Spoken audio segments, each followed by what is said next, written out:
Assalaamu calaykum saaxiibayaal ku soo dhawaada channelka Cadnaan Yaasiin warbixinta maanta waxaan ku daawani doontaan xayawaanada ugu la yaabka badan ee adduunka qaybteedii labaad balse inta aynu muuqaalkeena u gelin daawada waxaan kaa codsanayaa inaad channelka subscribe garaysid muuqaalkana share garaysid si uu dad badan u gaadho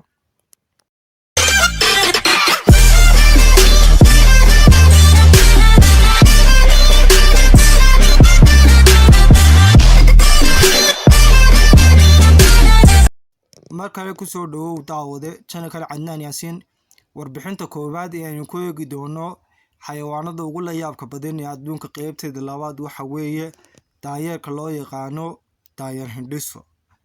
Daayeer hindhiso haddaba waxa uu kaga soocan yahay daayeerada kale ee ka jira adduunka. Waxa uu leeyahay san rogol oo uu ku ururiyo biyaha roobka.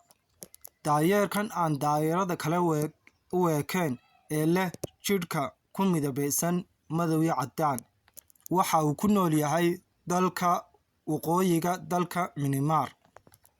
Hindhisadiisa waxaa laga maqlaa haddaba xilliyada roobka dalka Myanmar. Sababta uu hindhisaana waxa weeye biyaha roobka ayaa ka gala sanka. Waxaa xusid mudan haddaba in daayeerkani aanu waqtigiisa ugu badan ku qaadan inuu hindhiso marka uu roobku daayo.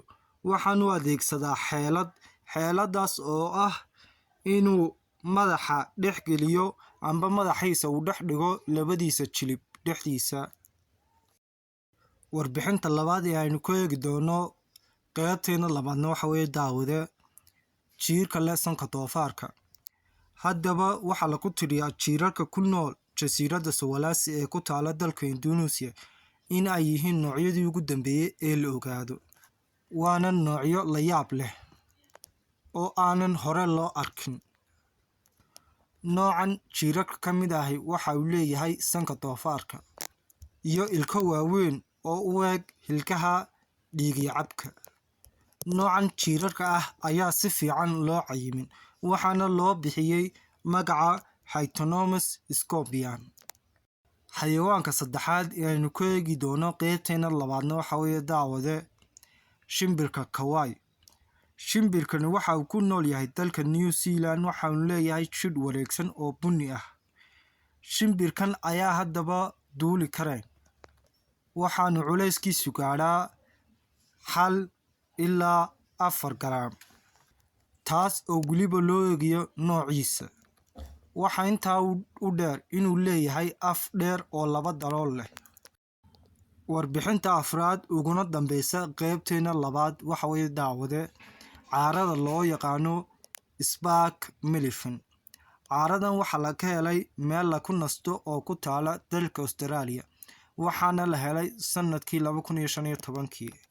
Caaradan waxay ku magac dheer tahay caarada daawuska taas oo ay ku muteysatay amba lagu magac darayba midabyadeeda dhalaalaya ee ka shabahdo daawuska. Caaradan waxay ku leedahay bartamaha jidhkeeda khadad casaan iyo buluug ah. Caaradan waxay ka mid tahay noocyada ugu la yaabka badan caarooyinka ka jira adduunka. Dhererka labka caaradani ma dhaafo 5 milimitir. Haddaba dhadiga caaradan ayaa waxa u eg tahay caarooyinka kale.